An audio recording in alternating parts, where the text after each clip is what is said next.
Olá galera, quem fala aqui é Terry Ferreira e hoje nós temos uma convidada especial, ninguém menos do que Stephanie Falcão, que é consultora que trabalha comigo. Hoje nós vamos falar dos 5 erros, mais comuns, os mais graves erros que você pode cometer no Express Entry. Roda a vinheta.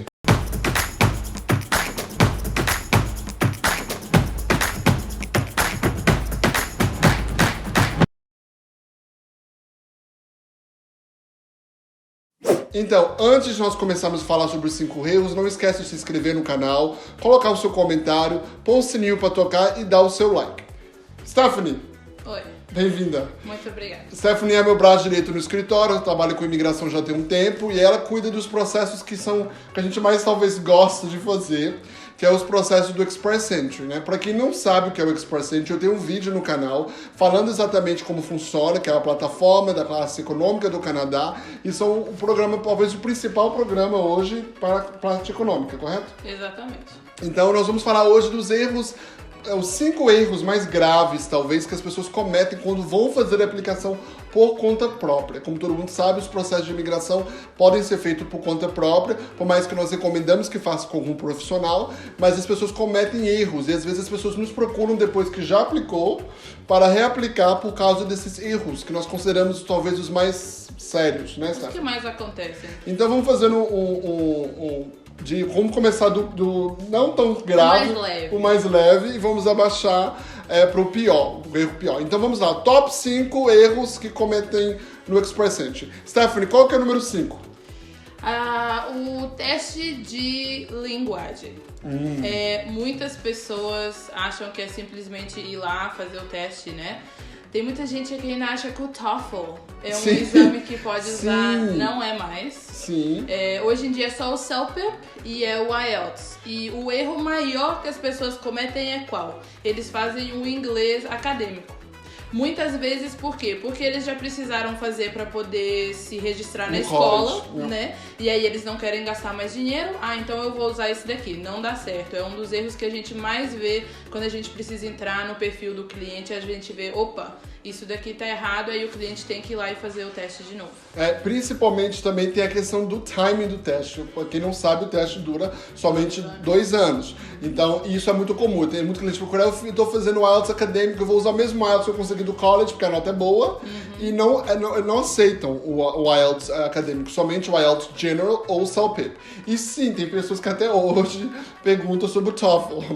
TOEFL não é aceito, não é opção. Não faça o TOEFL, só pode fazer se o college exigir, mas não para a imigração. Exatamente. Então esse é o 5º, a prova de inglês equivocada, errada, ok? Além disso, gente, outra coisa que é muito importante, Steph, na hora de colocar as informações, as pessoas verificarem que estão colocando as informações corretas, Você fez a prova de inglês hoje, não é recomendado que você coloque a nota assim que sai, antes de vir um certificado, com o PIN number, com o número do protocolo. Até porque nem sempre a data que você recebe o resultado vai ser a data que vai vir no test form, Às vezes pode ser 1 ou 2 dias de diferença. Então muitas pessoas já correm para colocar no sistema, eu já tenho o número, e depois lá na frente vem que deu um problema, o oficial cancelou ou recusou a aplicação. Por quê? Pode até ser pego por misrepresentation, por ter colocado uma simples data, achando que o dia que você recebeu a nota é o mesmo dia que vai estar no test form. Muito bem, isso já nos joga para o 4º pior erro que pode ser cometido no Express Entry. Lembrando que se você quer saber sobre o Express Entry, quais são os programas dentro do Express Entry, você pode assistir meu vídeo sobre o Express Entry. Eu tenho um vídeo para cada programa do Express Entry. Mas o 4º pior erro que pode ser cometido é não saber ler o ECA Report. Fala sobre isso, Steph. Ok, tem alguns pontos no ECA Report que são muito importantes. Um deles que eu vejo que as pessoas não são cientes é sobre se a instituição é reconhecida ou não. Se você pedir uma equivalência dos seus estudos e no seu report não falar que a instituição é reconhecida, recognized institution, não vale para a imigração. Porque se a instituição que fez a equivalência não reconheceu a instituição, muito dificilmente o Canadá também reconhece. A imigração não reconhece. Então vamos explicar isso de novo, que é um ponto muito importante. Então às vezes eu faço o meu ECA Report, sai um report para mim, tudo bonitinho, com um programa falando das informações, mas não tá lá que não é recognized. Então não serve. Exatamente. não serve. Por quê? Por causa que Canadá tem certos convênios, né, com os outros países. Então, eles reconhecem ao ponto de que o seu estudo é reconhecido para nós. É uma equivalência do que você teria estudado no Canadá. Se não foi reconhecida a instituição, não dá para você usar esse ECA Report na sua aplicação de Express Entry. E outro ponto que é muito importante, que a gente fala muito sobre isso no escritório, é que as pessoas às vezes querem antecipar um ECA Report. Então, ela formou no Brasil, por exemplo, um bacharelado, ela pediu o ECA Report. Nós sabemos que tem ECA Reports que demoram o quê? 2, 3 meses em média? Pode ser. 2, 3 meses em média. E aí a pessoa, mesmo assim, ela quer já antecipar. O brasileiro, principalmente, ele é meio acelerado. E aí vai colocar o ECA Report, coloca as informações como se já tivesse um report, inventa o número do report, coloca a data diferente, mas no final do dia a informação está equivocada. Não tem report ainda. Isso pode ser um problema. Com certeza. Com certeza, até porque muitas pessoas falam assim, eu vou fazer agora porque eu já quero estar com o meu perfil no sistema e depois eu mudo. O que acontece? As pessoas esquecem de mudar. A minha recomendação é não faça isso, não corra risco, porque, de novo, você pode ser pego por misrepresentation. Sim, até porque também você não tem um documento ali, você não tem certeza que vai ter o acknowledgement ali, do que vai ser considerado a recognized institution. Você não tem certeza que vai aceitar aquela pontuação. Então você antecipa uma coisa que não existe, faz o perfil, às vezes é convidado e tem uma discrepância ali nas informações. Exatamente. Isso é muito sério. Além disso, isso começou a acontecer mais quando eles introduziram o tiebreaker. Isso. Que todo mundo quer estar lá dentro. Quer estar dentro da piscina antes, né, pra segurar uns dias ali. Eu tenho uma pontuação que todo mundo tem, então eu quero antecipar um pouco. Então, esse quarto ponto é muito importante. Você tem que saber ler o seu ECA Report. E que entra mais um ponto que a gente pode falar, que é o ECA Report, muitas das vezes, pode aumentar o seu nível de formação ou diminuir. Exato. Como é a área de Law. Como é a área de Law. Muitas pessoas vão fazer a equivalência dos estudos delas e o ECA Report não vai falar que é um Professional Degree. Mas se você entrar no site do Canada.ca e procurar sobre a equivalência, lá vai falar que se o seu ECA Report fala que você tem um Law Degree, ele é considerado um Professional Degree, que é o mesmo de um Masters. Então muitas pessoas não estão sabendo ler o ECA Report deles. Por quê? Eu sei que vai dar só um bacharel, mas talvez você está numa profissão que o seu bacharel conta pro Masters. Ou às vezes conta menos. E aí a gente coloca uma informação e o ECA fala outra. E aí tem uma diferença, mas é uma diferença que é autorizada pela imigração, né? Inclusive, nós recomendamos que nesse caso você utilize o manual do que o oficial usa para julgar. Então as pessoas não sabem disso às vezes, né? Uma boa dica.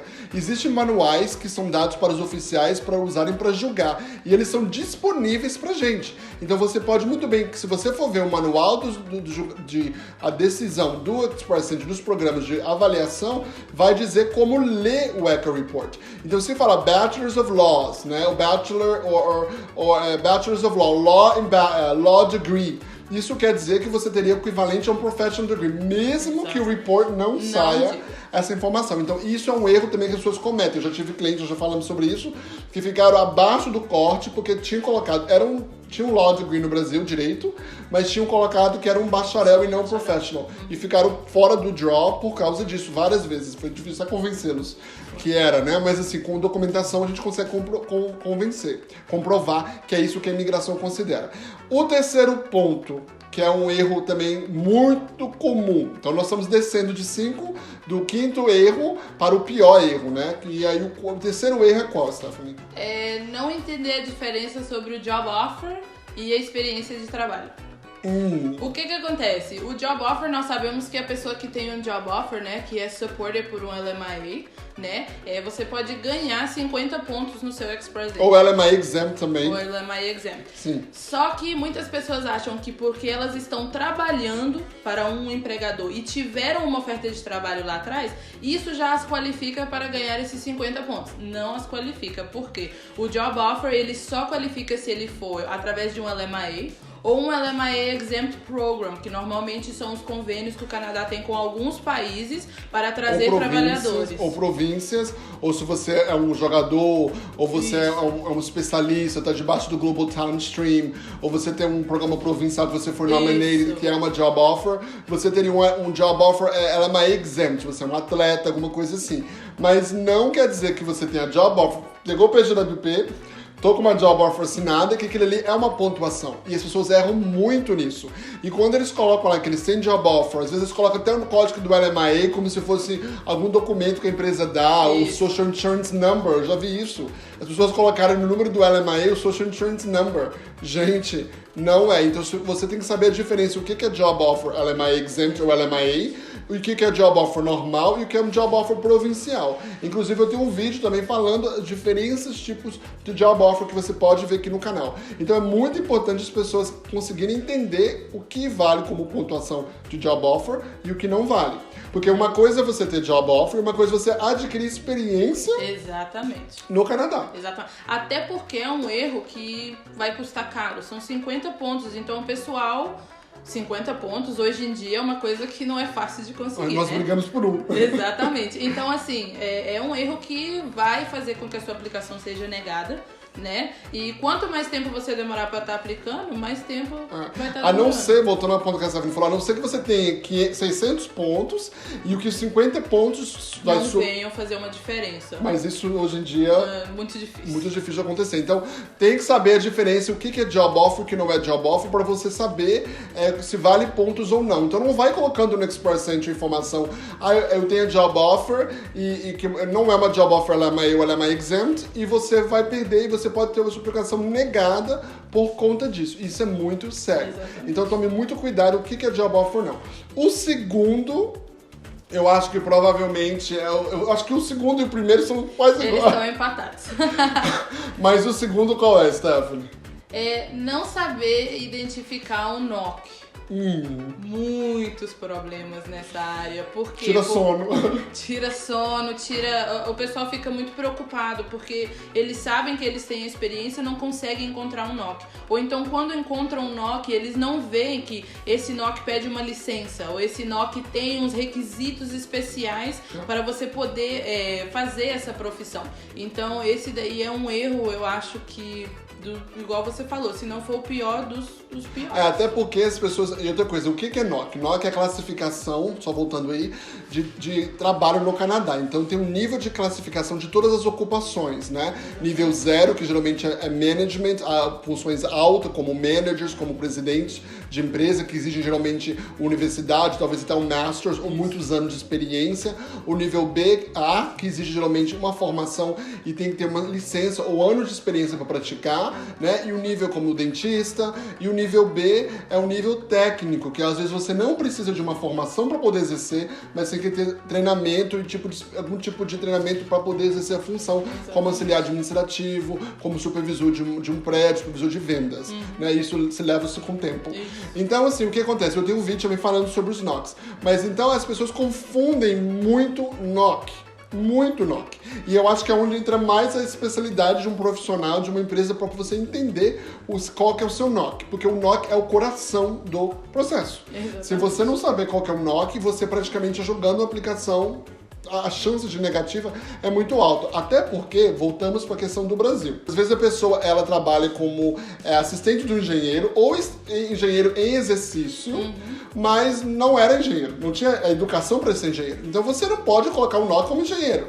E as pessoas às vezes ficam assim, mas tem que ser o mesmo NOC do Brasil com o que eu faço aqui, ou todas as experiências têm que ser o mesmo NOC, né? Então assim, não, você tem que ter certeza que você tem pelo menos um ano no mesmo NOC e que aquele NOC te qualifica. Então já aconteceu muitas das vezes de nós abaixarmos a função do NOC da pessoa. Às vezes de um NOC A para um NOC B parecido, porque ela não tinha o requirement para aquela função.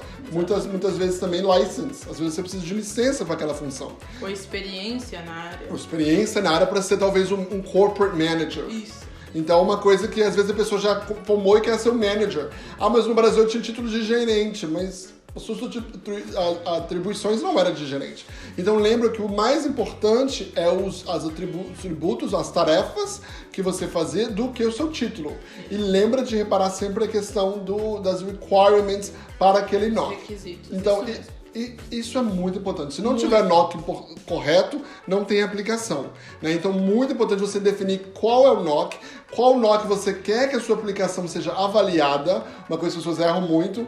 As pessoas às vezes têm já um ano de experiência no Canadá. Mas não colocam como o main Primary NOC. Então, eles não vão levar em consideração. Então, eles vão considerar somente a experiência fora. Mas eu não consigo pontuar, Terry, porque eu tenho experiência no Canadá. Porque às vezes você não colocou o NOC correto e muitas das vezes no seu Primary NOC você colocou um NOC diferente. Ou às vezes você colocou o NOC sim correto no Primary NOC, mas a data de quando você poderia ter começado a fazer aqueles duties não bateu. Porque muita gente coloca, né, o Primary NOC, vamos supor, se for um Federal Skilled Worker, né? Aí eles colocam a data, tipo, lá na frente quando eles começaram a trabalhar. Entra no NOC, veja quais são os requisitos. Se você podia somente trabalhar depois que você terminou seus estudos, então você somente era qualificado para começar a trabalhar nesse NOC depois do seu estudo. Então, qualquer experiência anterior aos estudos, ela não vai ser válida por causa das atribuições que estão descritas no NOC. E aí entra nós para poder ajudar, às vezes, mudar o NOC, achar uma coisa parecida que você fazia, ou um NOC, talvez, que você fazia outro NOC, mas você está achando que você já exercia aquela função, para tentar validar essa experiência. Então, o NOC é tudo. Eu acho que provavelmente é top ali com o primeiro, porque o NOC é o mais importante. Se você não tiver NOC correto, sua aplicação está cancelada. Já tivemos clientes receber convite, na última hora, na revisão, né, nós fazemos várias revisões dos processos, geralmente é feita uma com o cliente, depois com a Stephanie, depois comigo, depois eu e a Stephanie juntos, e nós decidimos mudar o NOC na última hora, porque a carta da empresa veio completamente diferente do que a gente imaginou, do que o cliente nos passou. Então, isso pode acontecer, você pode mudar o NOC depois do convite, mas muito cuidado para você não mudar o NOC e seu NOC C, e você perder aquela pontuação. Acontece muito. Sim, e você conseguir estar dentro do cut-off. Até porque muitas empresas falam pra você que a sua posição é tal, mas quando vem no papel é outra. Porque muitas empresas não querem te pagar o valor que você deveria estar recebendo naquela função. Então, Terry, você é o presidente, mas no papel você não é. Então a gente precisa muito dar uma olhada na carta, o que eles vão falar, porque é a partir dali que a gente vai conseguir definir qual que é o NOC. Além da carta, algum contrato de trabalho, descrição da vaga, treinamento da vaga, alguma coisa que você tem que comprova o que era a vaga. O que acontece muito, por exemplo, é analista. A pessoa é engenheira, mas ela está colocada como analista e ela quer usar o NOC de engenheiro, mas às vezes não é, então a gente tem que tentar mudar isso. Então tem que ter cuidado com isso. Então o pior, provavelmente o segundo pior erro é o NOC. Se você não sabe qual o NOC, você pode perder a sua aplicação. Com certeza. E agora, drums. O pior erro que podem cometer, qual é, Stephanie? Não saber o que é o Express Entry, não saber qual programa você qualifica, achando que por você ter um bacharelado ou por você já ter fechado uma experiência no Canadá, você qualifica para aquele programa. Não é assim. Por exemplo, às vezes nós temos consultas, né, falamos com clientes e o cliente vira e fala, Terry, eu tenho 403 pontos. E aí, quando eu vou fazer o cálculo, a avaliação, ele nem qualifica para o Express Entry. E por que isso? Quer dizer que ele não qualifica para nenhum dos programas. E por que, Stephanie, que ele qualifica? Por causa que existe o CRS Points. Que é do Express Entry. Do Express Entry. E existe o Federal Skilled Worker Points. Que são Selection Factors. Que são 100 pontos e você tem que atingir 67 pontos. Exato. E as pessoas confundem. Quando eles vão fazer o cálculo, existe a calculadorazinha no site da imigração. As pessoas fazem o cálculo aí, mas não sabendo que às vezes eles têm um nível de inglês 6, sabe B6, que não qualifica para o Federal Skilled Worker, que é o mínimo 7. Ou às vezes elas são um pouco mais velhas e não conseguem atingir os 67 pontos por causa da idade. Então, uma coisa, número 1, o pior erro é não entender o que você está fazendo. Não entender o programa. Muitas aplicações são negadas, as pessoas às vezes falam assim, não consigo nem cadastrar. Por quê? Porque está fazendo errado o processo. O brasileiro tem um defeito, nós temos um defeito em geral. Não sabemos pegar um tempo e ler.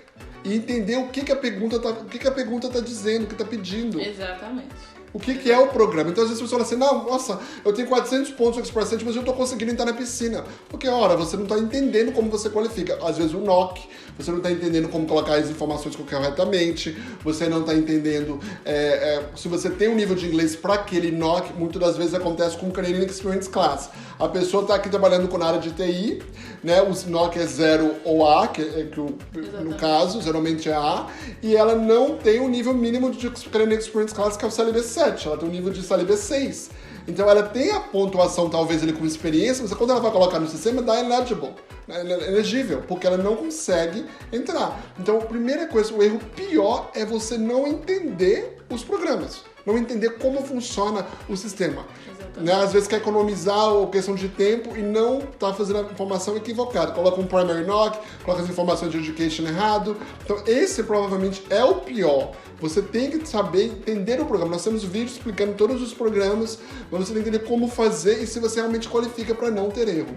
Muitas pessoas até perguntam, né, Terry? Mas então significa que eu tenho que ir com vocês? Os espertos, né, para poder fazer? Não, você não precisa. Eu vou te falar hoje que tudo que você precisa para saber como aplicar tá na internet. Tá acessível. Você pode mandar um web form, você pode entrar no Canada.ca, que é o melhor lugar para poder encontrar informações, mas as pessoas é igual você falou, ou não tem tempo, ou não tá interessada, ou então ouviu daqui, ouviu de lá. Vai pegando pedaços de cada um. Eu sei um programa tal.